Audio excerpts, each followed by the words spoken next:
Assalamualaikum warahmatullahi wabarakatuh. Bismillahirrahmanirrahim. Alhamdulillahi rabbil alamin. Wassalatu wassalamu ala ashrafil anbiya'i wal mursalin. Sayyidina Muhammadin wa ala alihi wa ashabihi wa man tabi'ahu ila yaumiddin. Amma ba'du. Para pendengar yang saya muliakan, alhamdulillah. Pada malam hari ini kita bisa bersumpah kembali dalam kajian kita. Mudah-mudahan apa yang telah kita kaji selalu mendapatkan ridho dari Allah Subhanahu wa taala. Dan saya sangat bersyukur sekali kepada Allah Subhanahu wa ta'ala yang telah melimpahkan rahmat dan taufiknya sehingga saya bisa menyelesaikan kajian kitab takrib ini. Dan insya Allah kajian kitab takrib ini akan menjadi wirid atau akan menjadi kajian yang selalu kita kaji. Jadi kalau sudah khatam, maka insya Allah akan kita ulangi mulai awal lagi. Itu karena memang kitab takrib ini yang telah dikarang oleh Imam Abi Suja adalah termasuk salah satu kitab yang sangat baik. Kitab yang gampang untuk dipelajari. Kitab ini meskipun kecil, tapi lengkap, mencakup semua pembahasan dalam ilmu fikih. Baik itu pembahasan yang berhubungan dengan masalah ibadah, atau masalah muamalah, jual beli, juga masalah munakahah, masalah nikah, juga masalah qadha, masalah hukum peradilan, dan yang lainnya. Jadi meskipun kitab ini kitab kecil, tapi kitab ini mencakup semua bab dalam ilmu fikih. Di samping itu, kitab Abi Suja ini adalah kitab yang gampang. Kitab yang mudah untuk dipelajari dikarenakan bahasanya adalah bahasa yang sangat mudah. Bahasanya tidak sulit. Juga termasuk salah satu keistimewaan dari kitab takrib ini adalah kitab yang sistematis. Maksudnya Imam Abi Suja dalam penyusunan kitab takrib ini, beliau susun kitab ini secara sistematis. Pertama kali yang beliau, misalnya kalau beliau menerangkan masalah toharo misalnya, maka terlebih dahulu beliau menerangkan arti toharo, kemudian menerangkan syarat-syaratnya toharo, alat-alatnya toharo. Begitu beliau susun kitab ini secara sistematis, jadi kitab ini sangat mudah untuk dipelajari. Di samping itu, kitab ini adalah kitab yang telah menjadi pedoman dan menjadi kitab pokok yang dipelajari bagi orang yang ingin belajar ilmu Syafi'i, bagi orang yang ingin belajar fikih Syafi'i. Kalau saya lihat, misalnya, bukan saja di Indonesia, di Arab sini, di Yaman, juga di Syria, juga di Mesir, dan di tempat-tempat yang mana madhab yang dianut adalah madhab Syafi'i, pasti diajarkan di tempat tersebut kitab takrib karangan Imam Abi Suja. Karena memang seperti yang saya kemukakan tadi, kitab ini adalah kitab yang mudah. Bahasanya gampang, fleksibel, dan tidak terlalu rumit. Khususnya bagi orang yang pertama kali ingin belajar dan mendalami fikih Syafi'i. Cuma karena kitab ini adalah kitab mukhtasar, jadi yang disebutkan adalah ru'usul masail, pokok-pokok pembahasan saja, tidak menyebutkan secara mendetail. Yang menyebutkan secara mendetail itu adalah tugas daripada orang yang mensyarahi kitab tersebut. Maka kitab Abi Suja ini adalah kitab yang sudah bertahun-tahun dikaji oleh para ulama, dan karena pengarangnya sendiri adalah seorang ulama besar, maka kitabnya dijadikan sebagai rujukan bagi orang yang belajar ilmu fikih bagi orang yang pertama kali ingin mengetahui dan belajar ilmu fikih. Para pendengar yang saya muliakan, sebelum kita memulai kajian kita, sebelum kita membaca kitab takrib ini, marilah kita baca atau marilah kita buka pembacaan kita ini kali ini dengan bacaan Ummul Quran, dengan bacaan surat Al-Fatihah. Semoga Allah Subhanahu wa taala sebagaimana telah memberikan kepada saya taufik dan hidayahnya sehingga saya bisa menyelesaikan kajian kitab takrib ini, juga dengan bacaan surat Fatihah tadi mudah-mudahan kajian kita yang akan datang selalu diridhoi dan mendapatkan taufik dari Allah Subhanahu wa taala. Ala hadhihi niyyah wa ila ma nawahu wa ala ma nawahu ulama'una wa salafuna wa ila hadratin nabiyil mustafa rasulillah sallallahu alaihi wasallam. Al-Fatihah. A'udzu billahi minasy syaithanir rajim. Bismillahirrahmanirrahim. Alhamdulillahi rabbil alamin arrahmanir rahim maliki yaumiddin. Iyyaka na'budu wa iyyaka nasta'in ihdinas siratal mustaqim siratal ladzina an'amta 'alaihim ghairil maghdubi 'alaihim waladdallin. Amin. Bismillahirrahmanirrahim. Qala al-musannifu al-imam al-allamah Ahmad bin Husain bin Ahmad al-Asfihani asy-Syafi'i rahimallahu ta'ala wa nafa'ana bi ulumi fid dharain. Amin. Bismillahirrahmanirrahim. Alhamdulillahi rabbil alamin wa sallallahu ala sayyidina Muhammadin an-nabiyyi wa alihi at-tahirin wa sahabatihi ajmain. Qala al-Qadhi Abi Syuja' Ahmad bin Husain bin Ahmad al-Asfihani rahimallahu ta'ala. Di sini Imam Abi Syuja' mengawali kitabnya dengan menyebut Bismillahirrahmanirrahim, juga dengan menyebut Alhamdulillahirabbil alamin, kemudian diteruskan dengan membaca sholawat kepada Rasulullah sallallahu alaihi wasallam. Ini semua adalah karena mengamalkan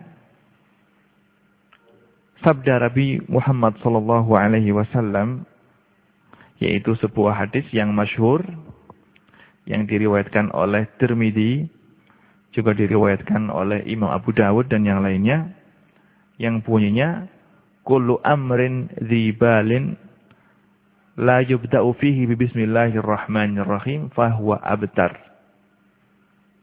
Dalam satu riwayat yang lain fahuwa ajdam. Dalam riwayat yang lain fahuwa aqta.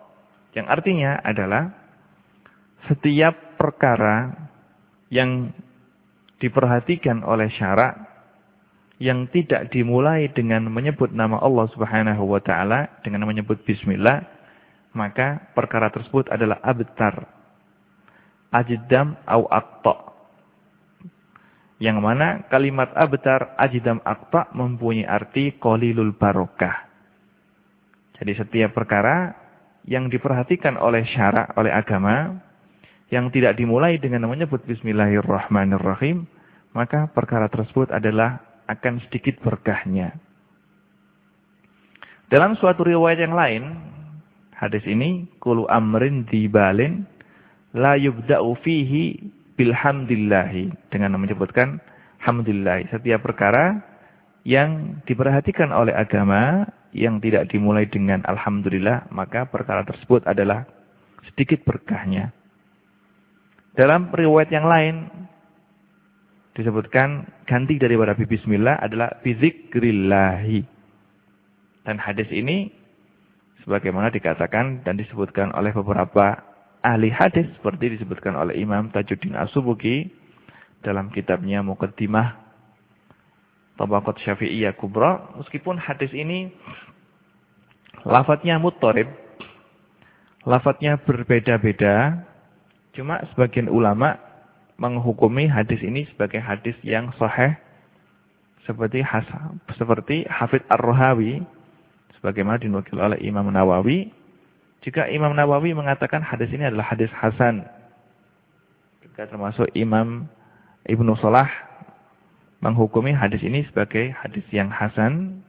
Begitu juga Imam Tajuddin Subki mengatakan hadis ini adalah hadis hasan, yang mana hadis hasan boleh kita jadikan pegangan sebagai hukum.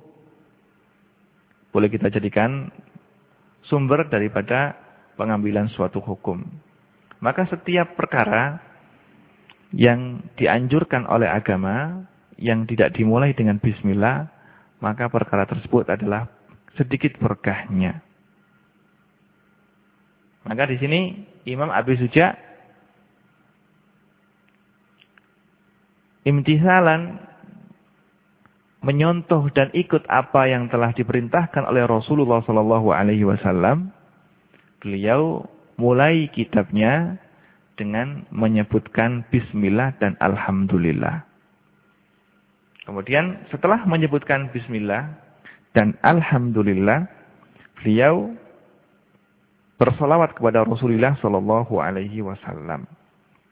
Itu semua adalah agar kitab yang beliau tulis benar-benar mendapatkan berkah dan kitab yang manfaat, yang mana besoknya pahala daripada kitab tersebut akan selalu mengalir kepada beliau meskipun beliau dalam alam barzah. Seperti yang kita lihat pada zaman sekarang ini, kalau kita tengok dimanapun di sana ada mazhab Syafi'i, pasti diajarkan di tempat tersebut kitab takrib karangan Imam Abi Suja. Itu semuanya adalah karena keikhlasan Imam Abi Suja dalam menyusun atau mengarang kitab ini.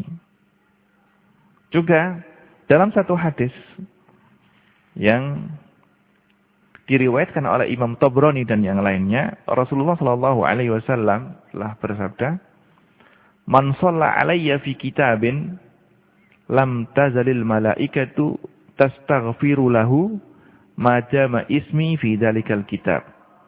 Yang artinya, barang siapa yang membaca sholawat dalam kitab, maka malaikat akan selalu memintakan ampun orang tersebut kepada Allah Subhanahu wa taala selagi nama saya ada dalam kitab tersebut. Jadi, maka dari itu, kalau kita perhatikan setiap imam yang menulis atau menyusun sebuah kitab, pasti perkara 3 ini tidak pernah mereka tinggal.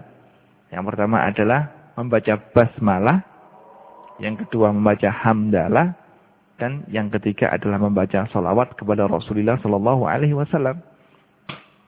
Juga apa yang mereka lakukan adalah karena mengambil panutan terhadap apa yang telah dilakukan oleh Allah Subhanahu wa taala, karena Allah Subhanahu wa taala memulai kitabnya dengan membaca bismillah, kemudian alhamdulillah. Surat yang pertama yang ada dalam Al-Quran adalah surat Al-Fatihah, yang mana surat tersebut dimulai dengan bismillahirrahmanirrahim, alhamdulillahirabbil alamin.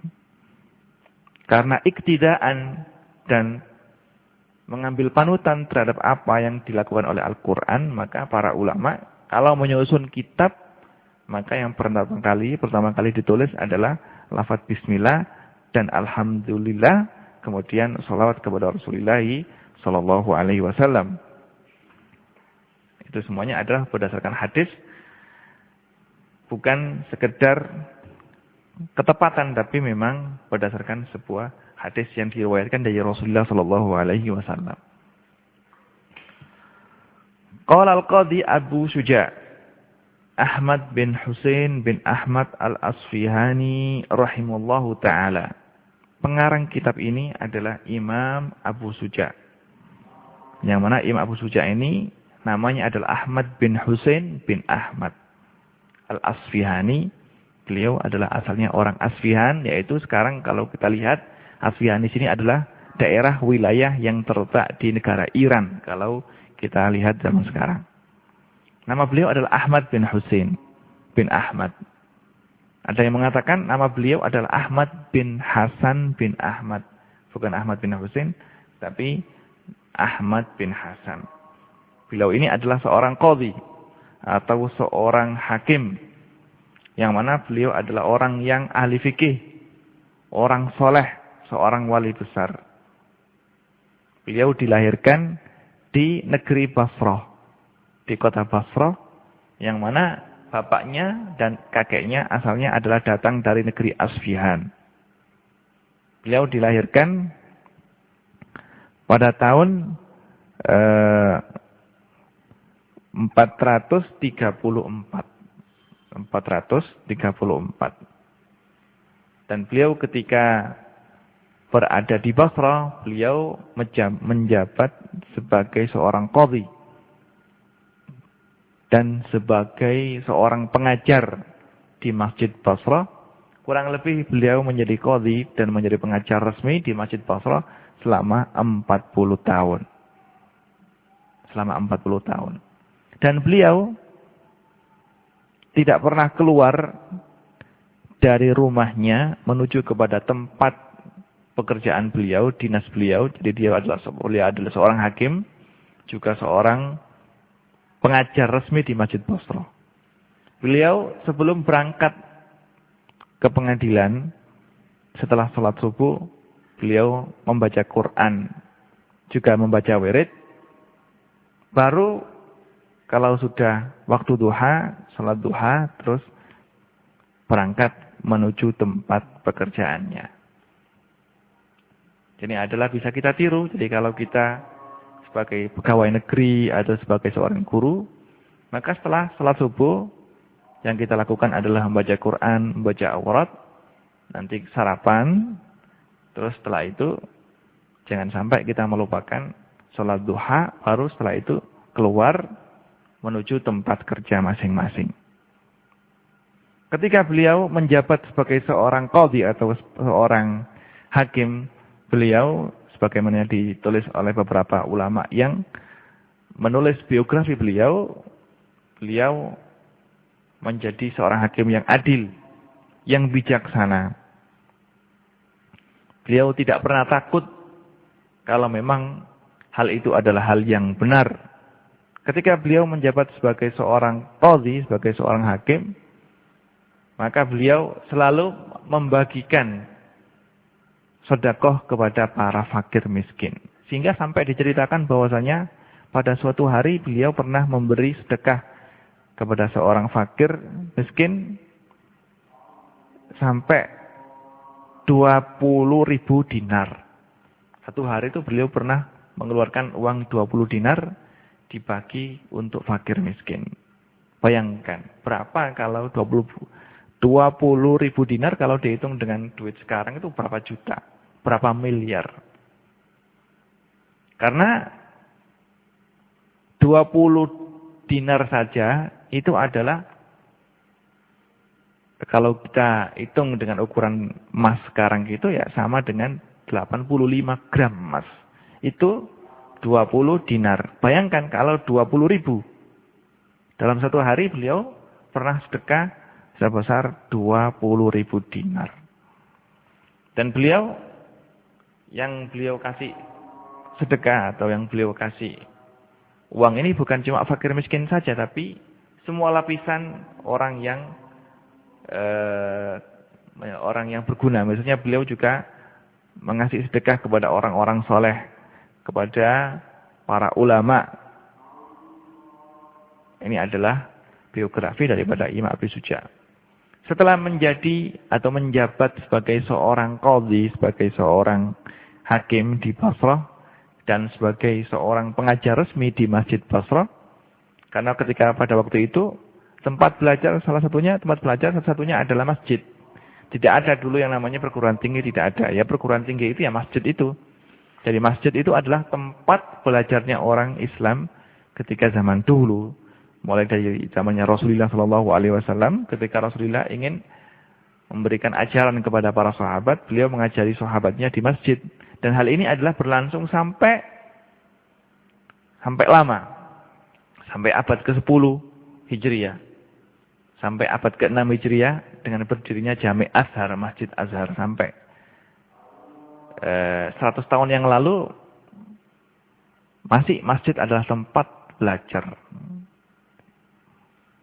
Ketika beliau sudah tugas selama 40 tahun sebagai seorang hakim dan sebagai seorang pengajar resmi di Masjid Basra, akhirnya beliau pindah ke Madinah Al-Munawwarah. Beliau pindah ke Madinah Al-Munawwarah dan beliau bermukim tinggal di kota Madinah. Ketika beliau tinggal di kota Madinah, maka beliau ingin khidmah, ingin mengabdikan dirinya kepada Rasulullah Sallallahu Alaihi Wasallam. Akhirnya beliau datang ke Masjid Nabawi dan di sana beliau mendaftarkan diri sebagai orang yang nyapu dan membersihkan Masjid Nabawi sekaligus membersihkan makamnya Rasulullah Sallallahu Alaihi Wasallam. Jadi ketika beliau sampai di Madinah, maka beliau ingin mengabdikan diri kepada Rasulullah Sallallahu Alaihi Wasallam. Maka beliau ketika berada di Madinah, pekerjaan beliau adalah menyapu masjid, terus menghidupkan lampu masjid karena ketika itu tidak ada listrik, otomatis lampu adalah pakai lampu tempel, pakai obor. Maka beliaulah orang yang menghidupkan lampu-lampu ketika itu dan sekaligus menyapu lantai masjid dan membersihkan makam Rasulullah Sallallahu Alaihi Wasallam. Itu beliau lakukan sampai beliau meninggal. Ketika beliau meninggal, beliau dimakamkan di pintu Jibril. Jadi di sana dekat. Kalau kita ziarah kepada Rasulullah Sallallahu Alaihi Wasallam, setelah ziarah kita keluar dari pintu itu namanya pintu Jibril. Di situ dulu ada masjid. Jadi dekat pintu Jibril itu, di situ dulu ada masjid, yang mana beliau dikuburkan di tempat situ. Dekat dengan makamnya Rasulullah Sallallahu Alaihi Wasallam. Tapi sekarang tidak ada lagi, sudah digusur, sudah masuk ke dalam areal Masjid Nabawi. Dan kalau tidak salah makam beliau sekarang sudah dipindah, mungkin dipindah ke Baqi mungkin.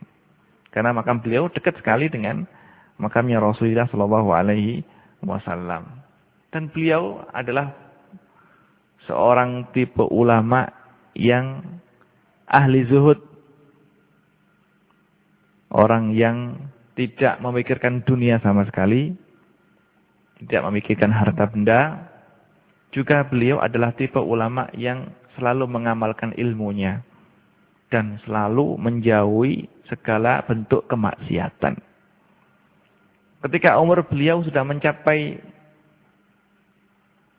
100 tahun, mendekati 100 tahun, ketika itu seluruh anggota badan beliau termasuk gigi beliau utuh, tidak ada yang jatuh, tidak ada yang jatuh satupun dari gigi beliau. Ketika ditanya, maka beliau menjawab, saya mulai kecil telah menjaga anggota badan saya, termasuk gigi saya dan mulut saya, untuk tidak melakukan kemaksiatan kepada Allah Subhanahu wa Ta'ala. Karena saya menjaga anggota tubuh saya ini, maka Allah Subhanahu wa Ta'ala ketika saya sudah tua seperti ini, telah menjaga anggota saya, maka anggota badan saya tidak pernah sakit.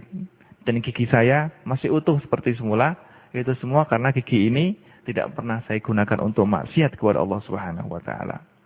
Maka tidak heran lagi kalau kitab yang beliau tulis, yaitu kitab Takrib ini, menjadi kitab yang sangat populer, menjadi kitab yang menjadi rujukan oleh para ahli ilmu, oleh para santri dimanapun berada untuk belajar fikih Syafi'i. Karena berkah dan keikhlasan daripada pengarang kitab tersebut, sehingga kitab ini selalu menjadi rujukan. Karena dengan dijadikannya kitab ini menjadi rujukan, maka pahala daripada kitab ini selalu mengalir kepada muallifnya atau penulisnya, yaitu Imam Abu Suja. Karena Rasulullah Shallallahu Alaihi Wasallam seperti dalam hadis beliau telah bersabda, idza mata ibnu adama in qata'a amaluhu illa min salasin. Kalau seorang manusia itu meninggal, maka terputuslah segala amal perbuatannya. Dia tidak akan bisa mendapatkan pahala dari apa yang telah dia lakukan. Illa min salasin, kecuali dari 3 hal. Shadaqatin jariyah.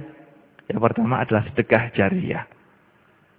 Jadi orang yang menjadikan hartanya, sawahnya, rumahnya, tanahnya dibuat sedekah jariyah kepada masjid atau kepada madrasah atau kepada pondok, maka sedekah jariyah ini selagi barang tersebut masih ada, pahalanya akan terus mengalir kepada orang yang mengeluarkan sedekah jariyah tersebut. Begitu juga ilmun yuntafa'u bihi, yang kedua adalah ilmu yang bisa dimanfaatkan. Nah, termasuk ilmu ini adalah mengarang kitab. Karena kitabnya Imam Abi Suja ini adalah selalu dipelajari oleh orang yang ingin belajar fikih Syafi'i, maka pahalanya akan terus mengalir. Coba bayangkan, mulai beliau meninggal dari tahun berapa? Dari tahun 500-an lebih sampai zaman sekarang, sampai tahun 1432 Hijriah. Beliau selalu mendapatkan pahala dari setiap orang yang membaca kitab beliau. Ini adalah suatu keutamaan, suatu fadilah yang sangat besar sekali, yang mudah-mudahan Allah Subhanahu wa taala memberikan kepada kita semua fadilah seperti apa yang diberikan kepada Imam Abi Suja. Para pendengar yang saya muliakan, kitab takrib ini seperti yang saya sebutkan tadi adalah kitab yang sangat populer dan sangat terkenal di kalangan ulama Syafi'iyah. Itu semua adalah karena keikhlasan dan ketulusan Imam Abi Suja dalam mengarang kitab tersebut. Maka tidak heran kalau para ulama yang datang setelah Imam Abi Suja ketika melihat para ahli ilmu dan para santri semuanya pada mengkaji kitabnya Imam Abi Suja ini, maka banyak sekali ulama yang membuat syarah, membuat penjelasan kepada kitab yang ditulis oleh beliau. Banyak sekali ulama yang mensyarahi kitab Imam Abi Suja ini. Tapi syarah yang ada sekarang, yang sering kita temui, yang mana syarah tersebut dicetak, ya, itu misalnya yang sering kita temui adalah syarahnya Imam Khisni, yaitu Kifayatul Akhyar. Dan Kifayatul Akhyar ini adalah termasuk syarah yang bagus di antara syarah-syarah yang ada. Juga kita temukan lagi syarahnya Imam Khatib Syirbini yang bernama Al-Iqna fi Halli Al-Fadhi Abi Suja. Juga kitab Iqna ini adalah kitab salah satu syarah daripada Mukhtasar Abi Suja yang baik. Tapi Kifayatul Akhyar juga termasuk syarah yang sedikit panjang, sedikit besar. Begitu juga Al-Iqna, syarah besar juga. Syarah yang mukhtasar adalah misalnya Fathul Qorib.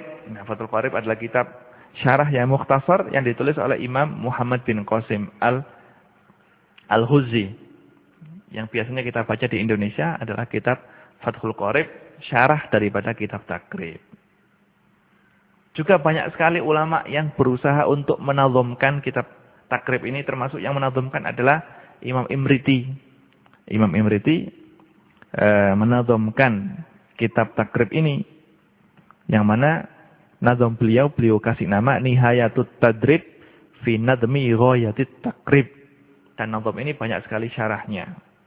Termasuk syarahnya adalah syarahnya Imam Fashani, syarah Imam Jauhari.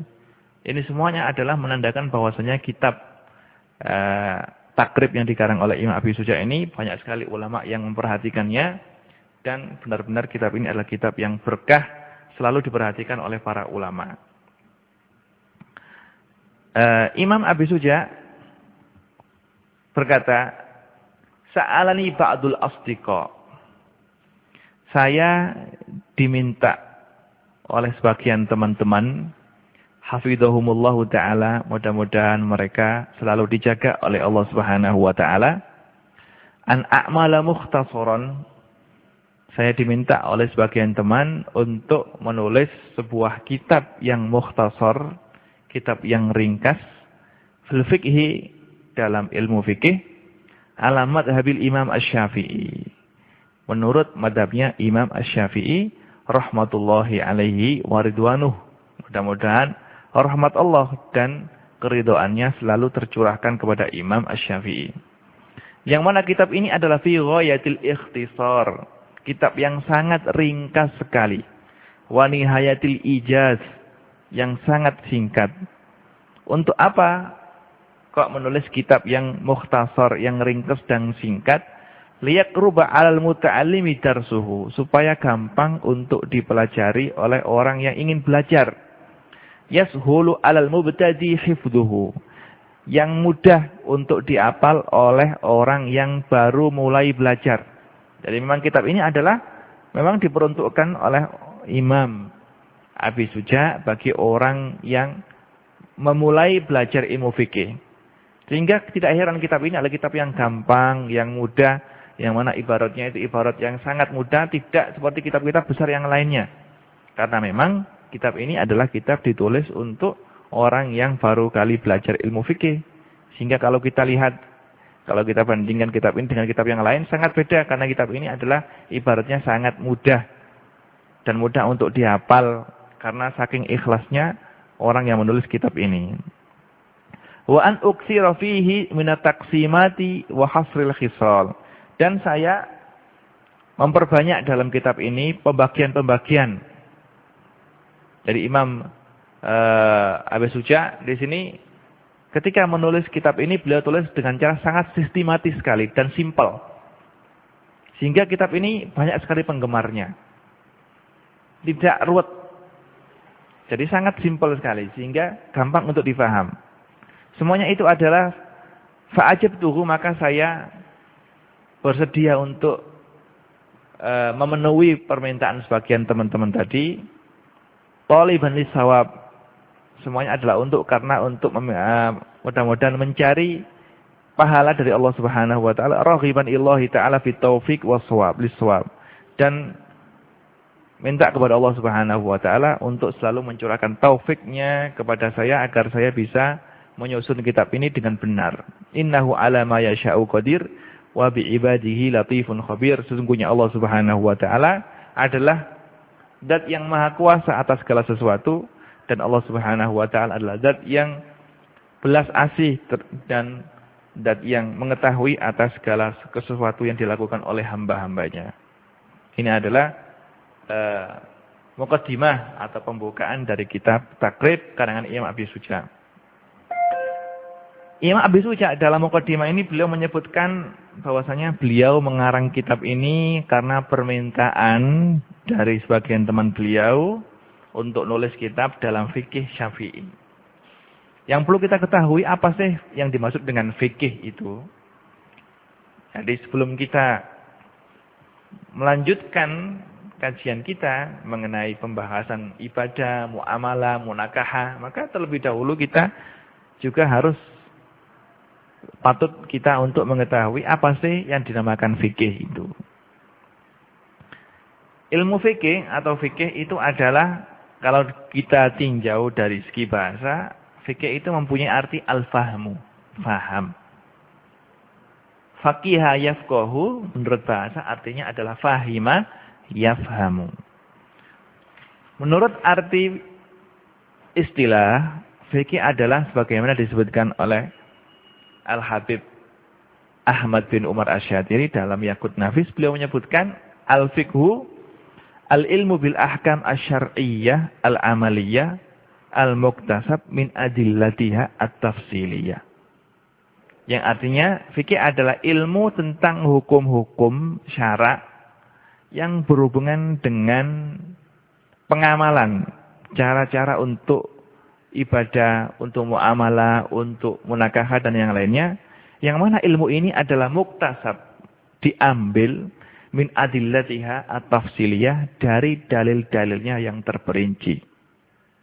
Dan dalil-dalil yang kita jadikan sebagai sumber untuk mengambil ilmu fikih ini adalah sudah jelas dalam mazhabnya Imam Syafi'i, Dalil-dalil pengambilan hukum itu ada 4, yaitu Al-Quran, Al-Hadis, Al-Ijma' dan Al-Qiyas. Adapun pokok pembahasan daripada ilmu fikih ini adalah af'alul mukallafin. Adalah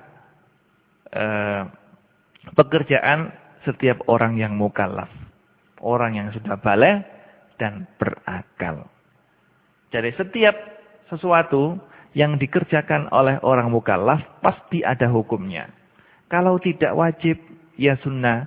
Kalau tidak sunnah, ya mubah. Kalau tidak mubah, ya makruh. Kalau tidak makruh, ya haram. Jadi segala sesuatu yang kita kerjakan di dunia ini mempunyai hukum, ada hukumnya. Kalau tidak wajib, ya sunnah. Kalau tidak sunnah, ya mubah. Kalau tidak mubah, ya makruh. Kalau tidak makruh, ya haram. Maka karena apa yang telah dilakukan oleh manusia itu sangat banyak sekali, otomatis di sana banyak sekali hukum yang ada. Kebutuhan kita untuk ilmu fikih adalah kebutuhan yang sangat mendasar sekali. Apalagi untuk zaman sekarang ini, di mana banyak hal-hal baru yang tidak kita temukan pada zaman dahulu. Sehingga memerlukan pemecahannya.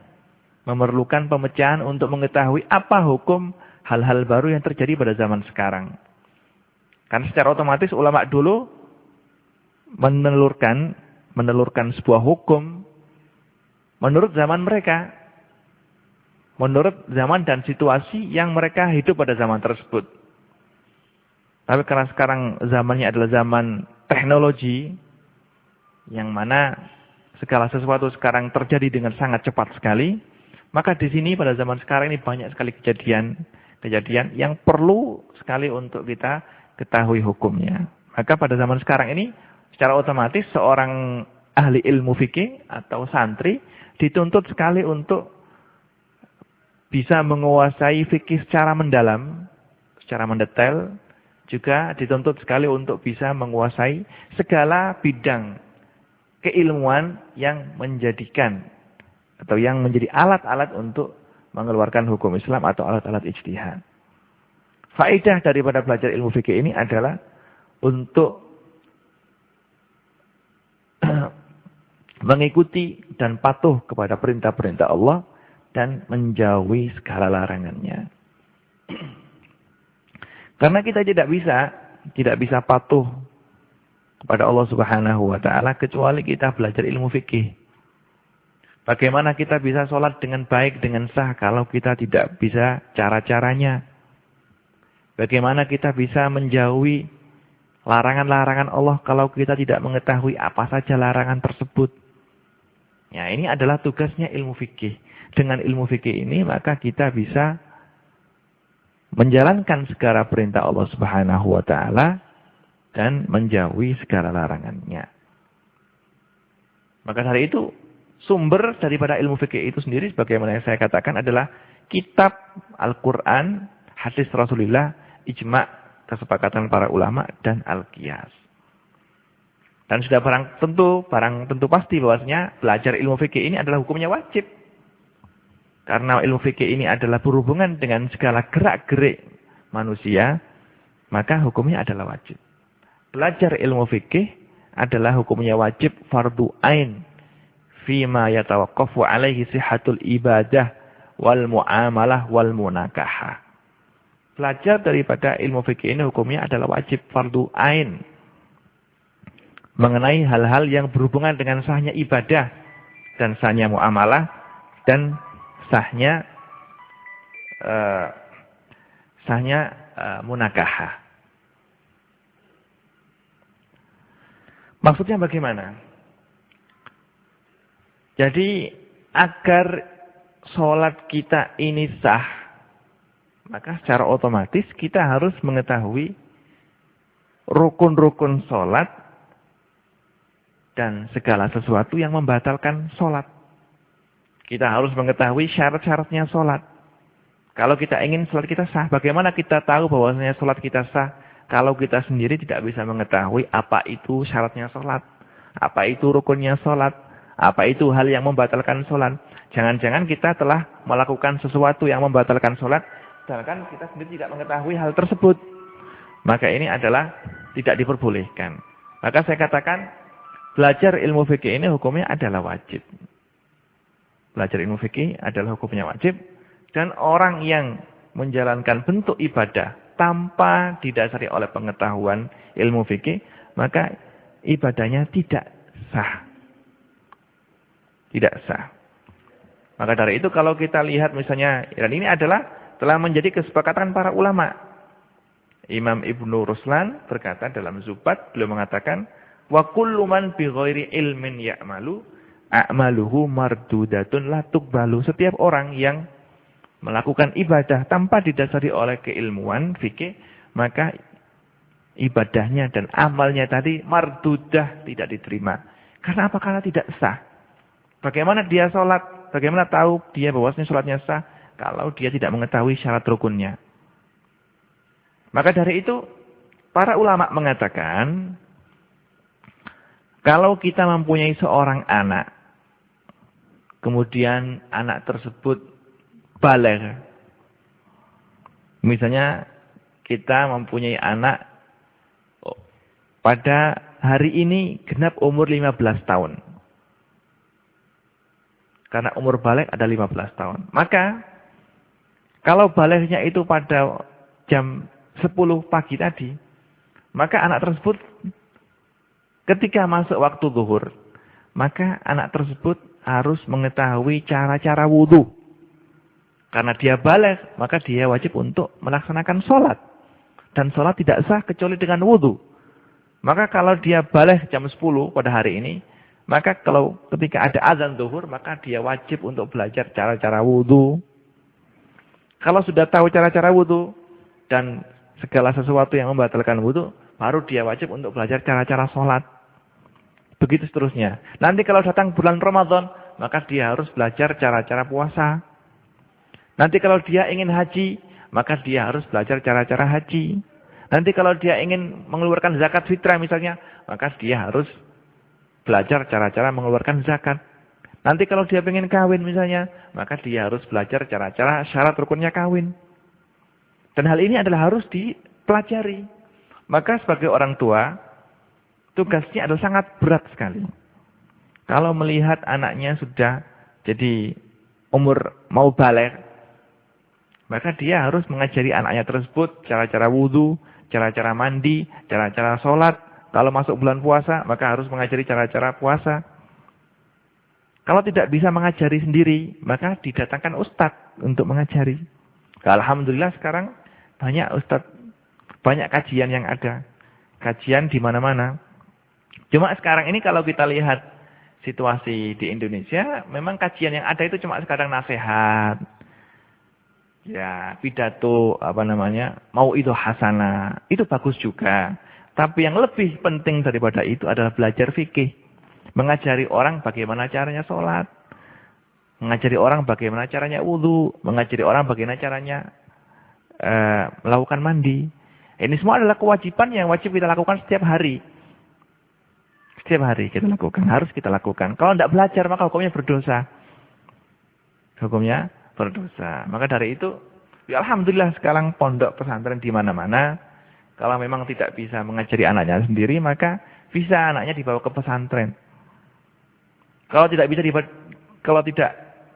bisa mondok di pesantren, ya didatangkan guru. Gitu. Sehingga ilmu fikih yang berhubungan dengan sesuatu yang mendasar seperti cara-cara wudhu, cara-cara mandi, ini tidak bisa ditawar lagi, jadi wajib untuk diketahui. Kalau tidak begitu, maka ibadah yang kita lakukan adalah ibadah yang tidak sah. Ya maka harus diperhatikan. Harus diperhatikan. Loh, kalau begitu Ustadz, bagaimana amal atau perbuatan orang awam? Karena tidak semua orang itu belajar. Banyak sekali orang awam yang tidak tahu menahu sama sekali. Nah, untuk hal seperti ini maka sebagian ulama seperti yang dinukil oleh yang dikatakan oleh Imam Al-Ahdal bahwasanya pekerjaannya seorang awam itu kalau mencocoki sebuah mazhab maka dianggap sah. Amalul ami idza wafaqa madhaban muayyan yakunu sahihan. Jadi kita mengatakan setiap pekerjaannya orang awam, kalau pekerjaan sholat, puasa, wudu, selagi pekerjaan tersebut mencocoki dengan sebuah mazhab maka kita anggap sah. Cuma tetap berdosa. Dosanya apa? Karena dia meninggalkan tidak belajar. Jadi belajar ini adalah hukumnya wajib. Khususnya berhubungan dengan sahnya sholat, sahnya wudhu, sahnya mandi. Apalagi anak perempuan. Maka bagi seorang ibu atau seorang ayah wajib mengajari anak perempuannya sebelum anak perempuan tersebut baligh, sebelum anak perempuan tersebut datang bulan, maka dia harus mengerti bagaimana cara-cara hukum-hukum yang berhubungan dengan haid, gitu. Bagaimana caranya mandi, bagaimana caranya sholat. Itulah hal yang sangat penting sekali. Tapi untuk orang sekarang ini, karena yang dipentingkan oleh mereka itu adalah dunia saja, tidak mementingkan akhirat, sehingga kajian-kajian seperti ini banyak ditinggalkan. Mereka mengajari anak-anak mereka bagaimana cara mencari uang. Bagaimana anaknya bisa hidup dengan enak. Sehingga menurut mereka masukkan anak mereka ke sekolah SMP, SMA, nanti di perguruan tinggi yang maju. Tapi lupa dengan hal yang sangat penting sekali, yaitu mengajari anak tersebut bagaimana cara-cara beribadah kepada Allah Subhanahu wa Ta'ala. Mereka mementingkan kehidupan yang fana dan meninggalkan kehidupan yang abadi, yaitu kehidupan di akhir nantinya. Yang mana sebagaimana dalam sabda Rasulullah SAW, bahwasanya kita hidup di dunia ini sebagai ka'annahu abirus sabil. Seperti kita itu lewat begitu saja. Dunia ini adalah tempat untuk kita lewat begitu saja. Tujuan kita yang pasti dan yang hakiki adalah akhirat. Akhirat di sana adalah kehidupan yang selama-lamanya. Di dunia ini cuma 80 tahun, 60 tahun, 63 tahun, kemudian meninggal, habis. Tapi kehidupan di akhirat adalah kehidupan yang selama-lamanya. Di sana hanya ada surga dan neraka. Kalau tidak masuk surga, ya masuk neraka. Na'udzubillah min dzalik. Kiranya cukup sekian kajian yang bisa kita kaji pada malam hari ini. Mudah-mudahan Allah Subhanahu wa Ta'ala selalu melimpahkan taufik dan hidayahnya kepada kita, sehingga kita bisa meneruskan dan membaca kitab takrib ini untuk masa-masa mendatang. Nas'alullah Subhanahu wa Ta'ala ayyarzuqana ilman nafi'a wa yarzuqana amalan maqbula wa yarzuqana qalban khashi'a wa yarzuqana husnal khatimah wa yaj'ala ilmana hujjatan lana la hujjatan alaina wa sallallahu ala sayyidina Muhammadin wa ala alihi wa sahbihi wa sallam. Subhana rabbika rabbil izzati amma yasifun wa salamun alal mursalin walhamdulillahi rabbil alamin. Wassalamualaikum warahmatullahi wabarakatuh.